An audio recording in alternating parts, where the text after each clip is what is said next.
बड़ी खबर आ रही है भारत के मून मिशन चंद्रयान-3 से जुड़ी। भारत की स्पेस एजेंसी इसरो के मुताबिक चंद्रयान-3 का संपर्क 2019 में भेजे गए अंतरिक्ष यान चंद्रयान-2 के ऑर्बिटर से हो गया, जिसे बहुत बड़ी कामयाबी बताया जा रहा है, क्योंकि पिछले 4 साल से चंद्रयान-2 का यह ऑर्बिटर चांद के चक्कर लगा रहा था। इसरो की तरफ से दी गई जानकारी के मुताबिक जैसे ही लैंडर विक्रम से चंद्रयान-2 के ऑर्बिटर का संपर्क हुआ, उसने उसका स्वागत किया। मतलब यह कि अब इसरो के वैज्ञानिकों के पास चंद्रयान-3 के लैंडर विक्रम से संपर्क करने के 2 रास्ते हो गए। न सिर्फ लैंडर विक्रम ने ऑर्बिटर का स्वागत किया, बल्कि ऑर्बिटर ने भी लैंडर से जुड़ने के संकेत दिए। चंद्रयान-2 का यह ऑर्बिटर पिछले करीब 4 साल से चांद की कक्षा में घूम रहा है, और अब जब चंद्रयान-3 उसके करीब पहुंचा तो दोनों के बीच सफलतापूर्वक संपर्क स्थापित हो गया। इसरो की तरफ से ट्वीट करके इसकी जानकारी दी गई। इसरो ने ट्वीट कर बताया कि चंद्रयान-2 के ऑर्बिटर ने चंद्रयान-3 के लैंडर विक्रम का स्वागत किया। वैज्ञानिकों ने बताया कि दोनों के बीच 2 वे कम्युनिकेशन हुआ, जिसका मतलब यह कि अब वैज्ञानिकों के पास चंद्रयान-3 के लैंडर मॉड्यूल यानी विक्रम से संपर्क करने के 2 रास्ते हो गए। ऑर्बिटर एक ऐसी मशीन है जो किसी भी ग्रह के ऑर्बिट यानी कक्षा में रहकर उस ग्रह के बारे में जानकारियां जुटाती है। चंद्रयान-2 के ऑर्बिटर को वैज्ञानिकों ने 1 साल तक के लिए डिजाइन किया था, लेकिन चंद्रयान-2 मिशन के नाकाम होने के बाद इसमें बचे ईंधन से वो 2026 तक काम कर सकता है। इस बीच इसरो ने लैंडर विक्रम की तरफ से भेजी गई चंद्रमा की ताजा तस्वीरें जारी की, जिनमें चांद की सतह पर बड़े बड़े गड्ढे दिखाई दिए। ये तस्वीरें लैंडर विक्रम ने 2 दिन पहले 19 अगस्त को ली। इससे पहले 17 अगस्त को भी लैंडर ने चांद की कुछ तस्वीरें भेजी थी, जिनमें चंद्रमा की सतह पर बड़े बड़े गड्ढे दिखाई दिए थे। लेकिन इस बार लैंडर विक्रम ने चंद्रमा के फार साइड यानी उस हिस्से की तस्वीरें भेजी जो कभी पृथ्वी की तरफ से नहीं दिखता।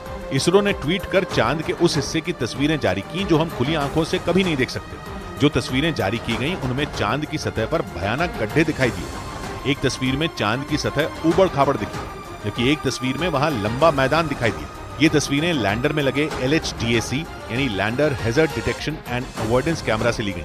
ये कैमरा खासतौर से इसी काम के लिए बनाया गया है कि कैसे लैंडर को सुरक्षित चांद की सतह पर उतारा जाए। मतलब ये कैमरा लैंडर को उतरने के वक्त चांद की सतह पर मौजूद खतरों से बचाएगा। इधर मून मिशन पर निकले भारत के अंतरिक्ष यान चंद्रयान-3 के चांद पर उतरने का वक्त भी तय हो गया। इसरो की तरफ से दी गई जानकारी के मुताबिक अगर सब कुछ ठीक रहा तो चंद्रयान-3 के प्रोपल्शन मॉड्यूल से अलग किया गया लैंडर विक्रम 23 अगस्त की शाम 6:04 पर चंद्रमा पर लैंड कर जाएगा। और ऐसा होते ही पूरी दुनिया में भारत का डंका बजने लगेगा, क्योंकि लैंडर विक्रम के उतरने के साथ ही भारत चंद्रमा के दक्षिणी ध्रुव पर उतरने वाला दुनिया का पहला देश बन जाएगा। इसरो के मुताबिक चंद्रयान-3 इस वक्त चांद से सिर्फ 25 किलोमीटर की दूरी पर चक्कर लगा रहा है, और सब कुछ ठीक रहा तो वो 23 अगस्त की शाम को 6:04 पर चांद की सतह पर सॉफ्ट लैंडिंग करेगा। मतलब चंद्रमा के साउथ पोल पर लैंडर के उतरने का समय तय हो गया। इसरो ने यह भी जानकारी दी कि चंद्रयान-3 के प्रोपल्शन मॉड्यूल से अलग होने के बाद से लैंडर विक्रम सही स्थिति में है और वो सामान्य ढंग से काम कर रहा है। और इसरो के मुताबिक अगर तय समय पर यानी 23 अगस्त की शाम को लैंडर विक्रम की चांद पर लैंडिंग नहीं हुई तो उसे वहां उतरने के लिए लंबा इंतजार करना पड़ेगा, क्योंकि 23 अगस्त को मून पर लूनर डे यानी चांद का एक दिन की शुरुआत हो जाएगी। और चांद पर एक लूनर दिन धरती के 14 दिन के बराबर होता है। इन 14 दिनों तक चांद पर लगातार सूरज की रोशनी रहती है। इसरो की तरफ से दी गई जानकारी के मुताबिक लैंडर विक्रम में जो मशीनें लगी हैं उनकी लाइफ एक लूनर दिन यानी 14 दिन की, क्योंकि ये सोलर पावर से चलते हैं, इसीलिए इन्हें काम करने के लिए सूरज की रोशनी चाहिए। और अगर किसी वजह से 23 अगस्त को लैंडर विक्रम चांद पर लैंड नहीं कर पाता है तो वो अगले दिन फिर से कोशिश करेगा, और अगले दिन भी उसे कामयाबी नहीं मिलती है तो उसे 29 दिन यानी करीब 1 महीने का इंतजार करना पड़ेगा, जो एक लूनर डे और एक लूनर नाइट के बराबर है। और इसरो के वैज्ञानिकों के मुताबिक चंद्रयान-3 का प्रोपल्शन मॉड्यूल कई साल तक अंतरिक्ष में रहकर काम करता रहेगा, जबकि पहले यह बताया जा रहा था कि प्रोपल्शन मॉड्यूल 3 से 6 महीने तक ही अंतरिक्ष में काम करेगा, और इस दौरान वो धरती से आने वाले रेडिएशन की जांच करेगा। 17 अगस्त को अंतरिक्ष यान चंद्रयान-3 के प्रोपल्शन मॉड्यूल को सफलतापूर्वक विक्रम लैंडर से अलग किया गया था। उस दौरान उसकी लाइफ 3 से 6 महीने बताई जा रही थी, लेकिन इसरो की तरफ से दी गई जानकारी के मुताबिक प्रोपल्शन मॉड्यूल 6 महीने नहीं बल्कि कई साल तक अंतरिक्ष में काम करता रहेगा। इसरो के मुताबिक 14 जुलाई को चंद्रयान-3 की लॉन्चिंग के दौरान प्रोपल्शन मॉड्यूल में करीब 1700 किलो ईंधन था। इसके बाद प्रोपल्शन मॉड्यूल के जरिए ही पृथ्वी के चारों तरफ 5 बार ऑर्बिट बदली गई और 6 बार इंजन ऑन किया गया था। इस दौरान 1546 किलो ईंधन खत्म हो गया। मतलब प्रोपल्शन मॉड्यूल में करीब 150 किलो ईंधन बचा है। और इसरो के वैज्ञानिकों ने दावा किया कि बचे हुए ईंधन से वो कई साल तक अंतरिक्ष में रहकर काम कर सकेगा। हालांकि अभी पूरी दुनिया की नजर चंद्रमा की सतह पर चंद्रयान 3 की सॉफ्ट लैंडिंग पर है, लेकिन इस मिशन की असली कामयाबी रोवर प्रज्ञान पर टिकी है। यह रोवर अभी लैंडर विक्रम के अंदर है, जो करीब 25 किलोमीटर की दूरी पर चंद्रमा का चक्कर लगा रहा है। और ये रोवर एक्शन में तभी आएगा जब लैंडर विक्रम की चंद्रमा पर कामयाब लैंडिंग हो चुकी होगी। और जैसे ही चंद्रमा की सतह पर लैंडर विक्रम उतरेगा, उससे 6 पहियों वाला रोवर प्रज्ञान बाहर निकलेगा। प्रज्ञान का वजन केवल 26 किलो है। जैसे ही प्रज्ञान के कदम चंद्रमा पर पड़ेंगे, इसरो के वैज्ञानिक नया इतिहास रचने में कामयाब हो जाएंगे। प्रज्ञान में एक सोलर पैनल लगा हुआ है जो 50 वॉट तक बिजली बना सकता है। मतलब ये कि अपना काम करने के लिए जरूरी बिजली भी प्रज्ञान खुद ही बनाएगा। फिर इसमें लगे नेविगेशनल कैमरे और सेंसर काम करना शुरू कर देंगे, जिनके जरिए हर छोटी सी छोटी तस्वीर और जानकारी सीधा इसरो को मिलेगी। प्रज्ञान को इस मिशन का चीफ ऑफ कम्युनिकेशंस भी कहा जाता है। और यही वो डेटा होगा जो चांद के दक्षिणी ध्रुव से जुड़े रहस्यों को सुलझाएगा। चंद्रयान 3 मिशन की कामयाबी पूरी तरह रोवर प्रज्ञान के 14 दिनों के काम पर निर्भर होगी। और इसीलिए इसरो ने रोवर प्रज्ञान को बेहद आधुनिक बनाया है। रोवर प्रज्ञान में ऐसी तकनीक है कि वो केवल तस्वीरें खींचने वाला कोई कैमरा पर्सन नहीं है, बल्कि खुद रिसर्च करने वाला एक वैज्ञानिक भी है। लैंडर विक्रम से आधा किलोमीटर के दायरे में रोवर चंद्रमा की सतह पर घूमता रहेगा और रिसर्च करता रहेगा। केवल पानी ही नहीं, बल्कि चांद की सतह पर मौजूद दुर्लभ खनिजों को भी वो ढूंढेगा। वो चंद्रमा की सतह पर भारत की राष्ट्रीय पहचान भी छोड़ेगा, मसलन तिरंगे झंडे का निशान और इसरो का लोगो, जो चांद पर हमेशा के लिए भारत के वैज्ञानिकों की कामयाबी की छाप बन जाएंगे। चांद पर एक दिन पृथ्वी के 14 दिनों के बराबर होता है। रोवर की रिसर्च भी चांद की सतह पर पृथ्वी के 14 दिनों तक ही चलेगी। लेकिन इसरो की सबसे बड़ी चुनौती चांद के दक्षिणी ध्रुव पर अंतरिक्ष यान को सॉफ्ट तरीके से उतारना है, क्योंकि चंद्रमा का दक्षिणी ध्रुव मुश्किलों और रहस्यों से भरा है, जिससे पूरी दुनिया अनजान है। चांद के इस हिस्से पर कोई नहीं पहुंच सका है। लेकिन भारत का चंद्रयान 3 चांद के दक्षिणी ध्रुव पर लैंड करके चांद की जमीन पर इतिहास रचने वाला है। भारत का अंतरिक्ष यान चंद्रयान 3 चांद पर जिस जगह पर उतरेगा, वहां आज तक दुनिया का कोई भी देश नहीं पहुंच पाया है। क्योंकि चांद का दक्षिणी ध्रुव वो हिस्सा है जहां पर कई उबड़ खाबड़ और जोखिम भरे इलाके भी हैं। एक रिपोर्ट के मुताबिक वहां इतनी बड़ी खाइयां हैं जिनमें हिमालय भी समा जाए। इसके अलावा वहां चांद की दूसरी जगह के मुकाबले अंधेरा ज्यादा है, जिससे वहां किसी भी अंतरिक्ष यान को उतरने में दिक्कत होती है। यही नहीं, रात के वक्त वहां का तापमान -230 डिग्री तक गिर जाता है, जिस वजह से ये चांद के दुर्लभ इलाकों में एक है। हालांकि वैज्ञानिकों के मुताबिक चांद के दक्षिणी ध्रुव पर पानी मिलने की संभावना सबसे ज्यादा है। और इसरो के मुताबिक मून मिशन की सबसे बड़ी चुनौती लैंडर की डी बूस्टिंग को सफलतापूर्वक पूरा कर लेना है। मतलब लैंडर विक्रम चांद पर उतरने के लिए पूरी तरह तैयार होगा। डी बूस्टिंग वो प्रक्रिया है जिसके जरिए अंतरिक्ष यान की रफ्तार कम की जाती है, ताकि लैंडर क्रैश न हो और वो सुरक्षित तरीके से चंद्रमा की सतह पर उतर सके। क्योंकि अगर स्पीड ज्यादा हुई तो चंद्रमा के दक्षिणी ध्रुव पर सॉफ्ट लैंडिंग नामुमकिन हो जाएगी। इसीलिए इसरो के वैज्ञानिकों के सामने लैंडर की स्पीड को कंट्रोल करना सबसे बड़ी चुनौती थी, जिसे सफलतापूर्वक पार कर लिया गया। लैंडर की रफ्तार कम करने को ही डी बूस्टिंग कहते हैं। इसके लिए लैंडर में लगे इंजन से थ्रस्टर फायर किए जाते हैं, जो अंतरिक्ष यान को उल्टी दिशा में धकेलते हैं, जिससे उसकी स्पीड कम हो जाती है। और इसरो के मुताबिक चंद्रयान 3 का आखिरी और फाइनल डी बूस्टिंग ऑपरेशन एक दिन पहले ही पूरा कर लिया गया। इस ऑपरेशन के बाद लैंडर की चंद्रमा से न्यूनतम दूरी 25 किलोमीटर और अधिकतम दूरी 134 किलोमीटर रह गई। इसरो ने जानकारी दी कि अब लैंडर की आंतरिक जांच होगी और जब तक चांद पर सूरज नहीं निकलेगा तब तक लैंडर को उतरने के लिए इंतजार करना पड़ेगा। और चंद्रयान 3 से पहले 22 जुलाई 2019 को इसरो ने मून मिशन चंद्रयान 2 लॉन्च किया था, जो सॉफ्टवेयर में गड़बड़ी की वजह से सितंबर 2019 में फेल हो गया था। चंद्रयान 2 का मकसद चंद्रमा पर ऑर्बिटर, लैंडर और रोवर को भेजना था और सब कुछ ठीक भी चल रहा था, लेकिन आखिरी वक्त में लैंडर के क्रैश होने की वजह से चंद्रयान 2 मिशन फेल हो गया था।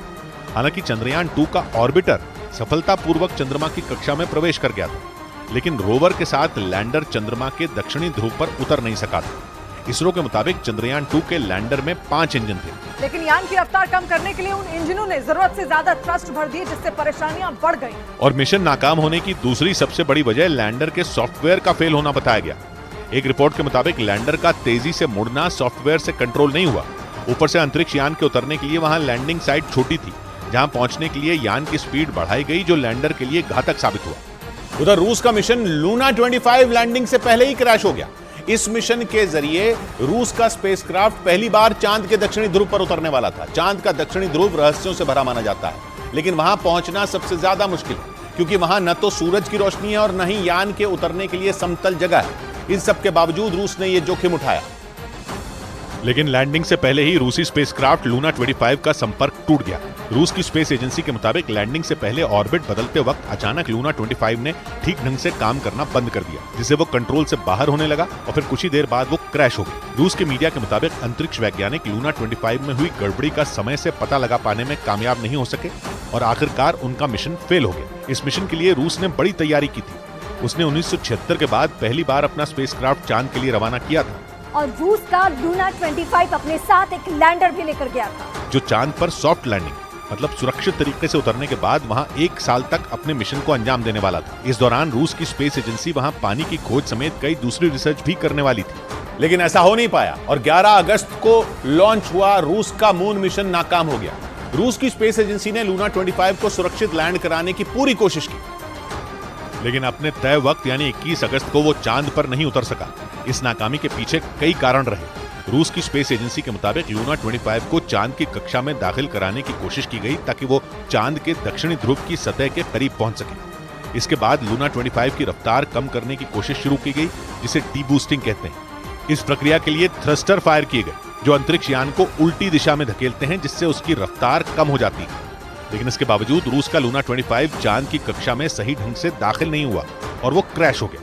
इस घटना के बाद रूसी अंतरिक्ष एजेंसी ने यह जानकारी दी कि इस मिशन की विफलता के कारणों की जांच के लिए एक आयोग का गठन किया जाएगा, ताकि उन गलतियों को सुधारने के बाद रूस अपने अगले मिशन में कामयाब हो सके। क्योंकि इस मिशन की नाकामी से रूस को भारी नुकसान उठाना पड़ा। चांद के दक्षिणी ध्रुव पर भारत से पहले अपने स्पेसक्राफ्ट को भेजने के लिए रूस की सरकार ने बहुत बड़ी रकम खर्च की थी, लेकिन चांद के दक्षिणी ध्रुव पर पहली बार पहुंचने का रूस का सपना पूरा नहीं हो सका। हालांकि वहां पहुंचना सबसे ज्यादा मुश्किल है, क्योंकि वहां न तो रोशनी है और न ही उतरने के लिए समतल जगह। लेकिन इसके बावजूद रूस ने अपना लूना 25 मिशन रवाना किया, जो नाकाम हो गया। इसके साथ ही उसे मून मिशन से भारी नुकसान भी उठाना पड़ा। ब्रिटेन की मीडिया के मुताबिक रूस के लूना 25 मिशन का बजट $200 मिलियन यानी भारतीय रुपयों में 1600 करोड़ से भी ज्यादा था। लेकिन इस मिशन के फेल होने से रूस के हाथ कुछ भी नहीं लग सका। दावा है कि रूस ने चांद के दक्षिणी ध्रुव पर सबसे पहले पहुंचने के लिए ही इतना पैसा खर्च किया था, क्योंकि माना जाता है कि चांद के दक्षिणी ध्रुव पर बर्फ के रूप में पानी मौजूद हो सकता है। ये दावा अमेरिका की स्पेस एजेंसी नासा भी 2018 में कर चुकी है।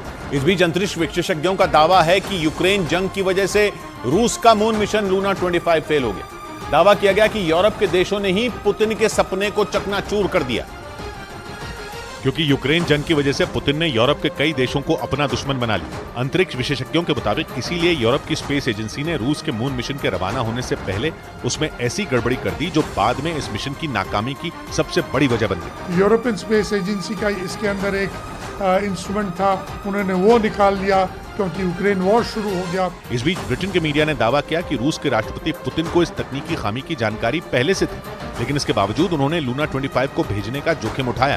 दावा है कि रूसी स्पेस एजेंसी के वैज्ञानिकों ने पहले ही बता दिया था कि इस अभियान के सफल होने की संभावना सिर्फ 70% ही है। यही नहीं, ब्रिटेन के मीडिया के मुताबिक पुतिन ये चाहते थे कि उनका मिशन भारत के चंद्रयान 3 से पहले पूरा हो जाए। इसीलिए उन्होंने तमाम खतरों को जानते हुए भी लूना 25 को हरी झंडी दे दी थी। लेकिन बीते 4 साल में 4 देशों ने चांद की सतह पर अपने स्पेसक्राफ्ट को उतारने की कोशिश की, लेकिन उन्हें कामयाबी नहीं मिली, जिसका मतलब यह कि चांद की सतह पर किसी भी स्पेसक्राफ्ट की सॉफ्ट लैंडिंग कराना वैज्ञानिकों के लिए काफी कठिन होता है, क्योंकि उसकी उबड़ खाबड़ सतह पर स्पेसक्राफ्ट को उतारने में वैज्ञानिकों को कई तरह की चुनौतियों का सामना करना पड़ता है।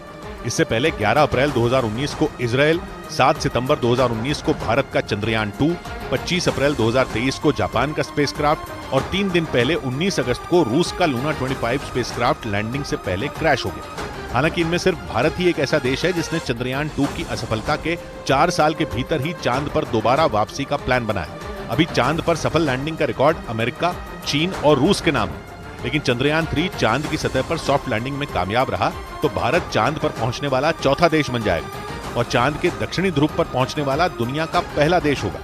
इधर भारत के मिशन चंद्रयान की सफलता के लिए बिहार के जमुई में हवन किया गया।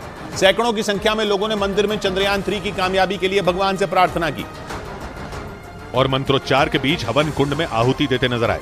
जमुई जिले के नबीहा गांव के लोगों ने 3 दिन पहले यह हवन पूजन शुरू किया था, जो 23 अगस्त यानी चंद्रयान 3 के चांद की सतह पर उतरने तक चलेगा। सभी लोग मिल के आज हवन किए हैं। चंद्रयान 3 के सफल लैंडिंग के लिए हम लोग ईश्वर से प्रार्थना किए हैं। गांव के लोगों ने बताया कि पिछली बार 2019 में जब चंद्रयान 2 चांद की सतह पर उतरने में सफल नहीं हो पाया था तो उन्हें काफी दुख हुआ।